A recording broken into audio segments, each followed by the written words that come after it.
കൊന്നി പയ്യനാമണ്ണിൽ അപകടമുണ്ടായ ക്വാറിക്ക് പാരിസ്ഥിതിക അനുമതി ഇല്ല എന്ന് നാട്ടുകാർ. തീയതി തിരുത്തി വ്യാജരേഖയുണ്ടാക്കിയാണ് പ്രവർത്തിച്ചതെന്ന് പ്രദേശവാസികൾ ആരോപിച്ചു. ക്വാറി അടച്ചുപൂട്ടും വരെ പ്രതിഷേധവുമായി മുന്നോട്ട് പോകുമെന്നാണ് നാട്ടുകാർ വ്യക്തമാക്കുന്നത്. കോന്നി പഞ്ചായത്തിൽ ക്വാറി ദുരന്തം ഇതാദ്യമല്ല.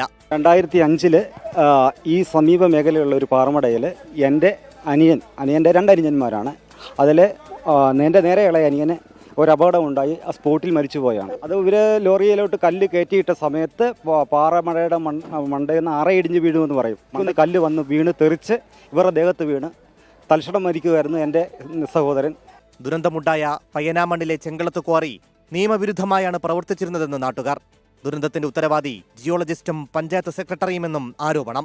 അനുമതി കൂടുതൽ അനധികൃത ഖനനം നടത്തിയിട്ടുണ്ടെന്ന് ജിയോളജി വകുപ്പ് കണ്ടെത്തിയിട്ടുണ്ട്. ഞങ്ങൾ കൊടുത്തിട്ടുണ്ട്, അതിന്റെ റിപ്പോർട്ട് നിങ്ങൾക്ക് തരാം. നിങ്ങൾ ആ റിപ്പോർട്ട് നോക്കിയിട്ട് നിങ്ങൾ അത് മനസ്സിലാക്കുക. അപകടമുണ്ടായ ക്വാറിക്ക് സമീപത്തെ കാർമല ചേരിക്കൽ ഭാഗത്ത് 50ഓളം കുടുംബങ്ങൾ ഭീതിയുടെ നിഴലിലാണ്.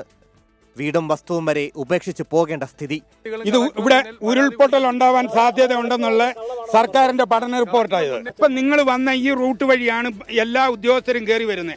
ഇവിടെ വരും, നാരങ്ങ വെള്ളം കുടിക്കുക, അവർ തിരിച്ചു പോകും.